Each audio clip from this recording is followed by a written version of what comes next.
Hi, my name's Rich, and today I want to cover the base races for 5th edition Dungeons & Dragons. When you're creating your character for the first time, don't be intimidated. There are lots of different options, but they're just like different flavours. You try some out and pick the one you like the most. There are 9 base races in the player's handbook, and we're going to go over them one by one. Starting out, it's the safe option, the human. It's us. It's a general all-rounder. It's the jack of all trades, master of none. Now, this may sound a bit lackluster, but humans can be very versatile. They get a +1 to all ability scores, which makes them just a little bit better than everything else. That means they get a +6 to all of their stats in general. A lot of the other races only have a +2 or a +3 to their abilities, so they do have different advantages. But I think for a base character, the human is the safe option. One more thing I forgot to mention is that humans get an extra language. Now, the languages depends on the DM and how much they want to integrate languages into the game, but it's always handy to have an extra language under your belt, especially with such a variety of races and languages in the D&D settings. The elf is an interesting choice. They get a natural bonus to dexterity at +2, and this shows off their natural grace and agility. They're more suited towards classes like the rogue or the monk, which the dexterity is the main focus. Elves get a few really cool special abilities. First off, they have this thing called trance, which essentially means every time you take a long rest, which is supposed to be 8 hours long, you rest, you get all your hit points back. With elves, they only need to do it for 4 hours. Instead of sleeping, they go into like a trance-like state. So that means the other 4 hours of a long rest they can use for downtime. If it's a wizard, they can research a new spell. If they're a fighter, they can stay on guard and maybe make sure nobody's trying to sneak in the middle of the night and steal the supplies. They're usually between 5 and 6 foot tall, and they're a medium height, and they have a walk speed of 30 feet, so the general walk speed. They also have keen senses, which means that if you choose this race, you get proficiency in the perception skill, which is fantastic because perception is one of the most commonly used skills in the game. Now, you may not be 100% sure about what that means, but when you start playing, trust me, you'll appreciate it. And lastly, they have access to this ability called Fey Ancestry. Essentially, it means they have advantage on saving throws against being charmed, and magic can't put them to sleep. It's just a nice little buff that when someone tries to put you to sleep with a spell, it adds. Now, there are lots of different subspecies of elves, but just because this is a beginner's basic guide, I would recommend you stick with High Elf. You get +1 to your intelligence on top of the +2 dexterity, which is fantastic. And you get a free cantrip, something out of the Wizard's Handbook. It's a spell that you can use again and again. You don't need to recharge your spell slots, and it can add an extra little bit of flavour to your character. The next race we're going to cover are the Dwarves. Now, the Dwarves are short, stocky, stout, and they share a lot of the stereotypes of loving alcohol, drinking beer. They always have big long beards. Of course, there are notable exceptions, but that's the general stereotype. The big long beard. They like hammers, axes, they like mining, underground. They live about 50 to 350 years, so not as long as the elves, which can live up to 1,000 years, but significantly more than humans. Technically, dwarves are a medium size, but they're usually between 4 foot and 5 foot tall, and they weigh about 150 pounds. They have a slower walk speed than humans and elves. They have a base walk speed of 25 feet. But the advantage is that the speed is not reduced from wearing heavy armor, so that's a bonus. And it shows you that the dwarf is more suited towards the fighter classes or the cleric classes, and if they wear heavy armor, they can really help fill out the tank niche that the dwarf is usually pigeonholed into. Much like the elves, the dwarves also have dark vision up to 60 feet. They also have dwarven resilience, which means they have advantage on saving throws against being poisoned. And if you drink too much alcohol, you'll get poisoned, so this leads to the drinking stereotype. And they have a strange thing called stone cunning.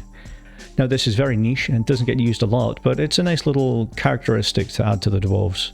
With the subspecies of dwarves, I would recommend going with the hill dwarf. So if you pick the hill dwarf, you have natural boost to wisdom and constitution, so it's a great fit for the cleric. The next race we're going to cover are the half-elves. With the half-elves, they have a natural disposition for travelling around the world, socialising, and they're a little bit more charismatic. They're a great suit for bards and more sociable classes. With the half-elf, much like the elf, you have a walking speed of 30 feet and you have a height of between 5 and 6 feet. Your size is classed as medium. But the advantage the half-elf has, it has +2 to your charisma, and if you choose 2 other abilities, you get a +1 to each of those. So you could do +2 charisma, then +1 dexterity, +1 intelligence, or some variation of those. So that makes them very versatile and suitable for most classes. With half-elves, they don't live as long as elves, but longer than humans. On average, it's 180 years. And because of their elven heritage, they get access to dark vision, which means they can see in dark light.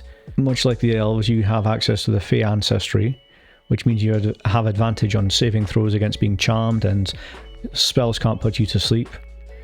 And you have skill versatility.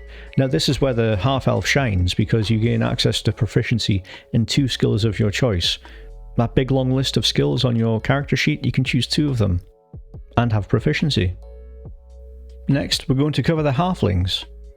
Now halflings are legally distinct hobbits. They are usually about 3 feet tall, they're more stout, they're more sociable and curious.